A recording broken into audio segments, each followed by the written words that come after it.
अब चलते हैं एक्सरसाइज के सेकंड पार्ट की तरफ स्टूडेंट्स, जिसमें हम लोग न्यूमेरिकल प्रॉब्लम्स को डिफरेंट इक्वेशंस के साथ सॉल्व करेंगे। सबसे पहला न्यूमेरिकल प्रॉब्लम है हमारे पास, जिसमें हम लोगों ने फाइंड करना है कि एक लाइट ईयर के अंदर स्टूडेंट्स कि जो लाइट ट्रैवल करती है एक साल के अंदर डिस्टेंस, वो कितने मीटर डिस्टेंस ट्रैवल करती है। आइए देखते हैं।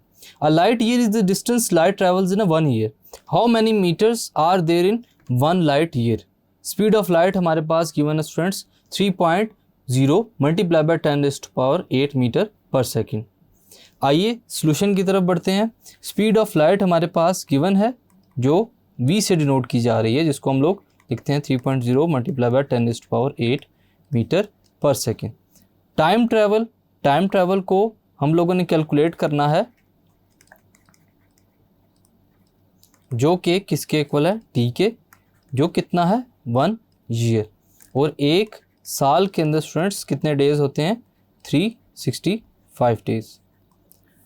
अब फर्दर अगर हम लोग कैलकुलेशंस करते जाएं, जो टाइम की सेपरेशन है, जो डिवीजन है स्टूडेंट्स, उसके हिसाब से, तो हमारे पास 365 डेज होंगे मल्टीप्लाई बाय 60 हमारे पास सेकंड्स हैं, और एक मिनट के अंदर हमारे पास 60 सेकंड्स होते हैं, और एक घंटे के अंदर हमारे पास 60 मिनट्स होते हैं, और एक दिन के अंदर 24 आवर्स होते हैं।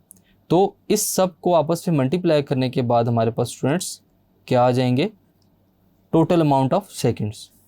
इस सब को मल्टीप्लाई करने के बाद हमारे पास जो कैलकुलेशन आती है स्टूडेंट्स, वो क्या है 3156300। ये हमारे पास जो करोड़ में वैल्यू है किसकी, सेकंड्स की, यानी कि एक साल में हमारे पास करोड़ों सेकंड्स होते हैं।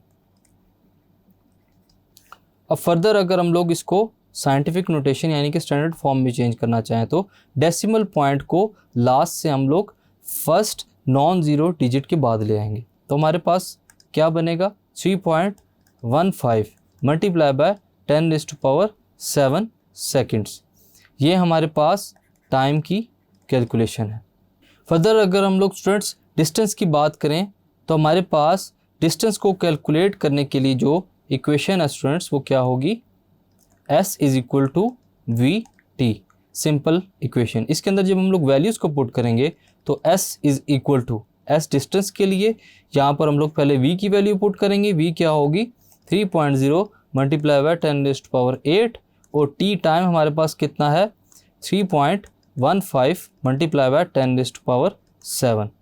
ये हमारे पास दोनों वैल्यूज़ को पुट करने के बाद जो इक्वेशन बनती है, which is equal to 3.0 multiply by 3.15 multiply by 10⁻7 plus 8। दोनों जो हमारे पास एक्सपोनेंट की वैल्यूज़ हैं, वो चूँकि मल्टीप्लाई हो रही थी, इस वजह से अगर बेसिस सेम हो तो पावर्स हमारे पास ऐड हो जाती हैं।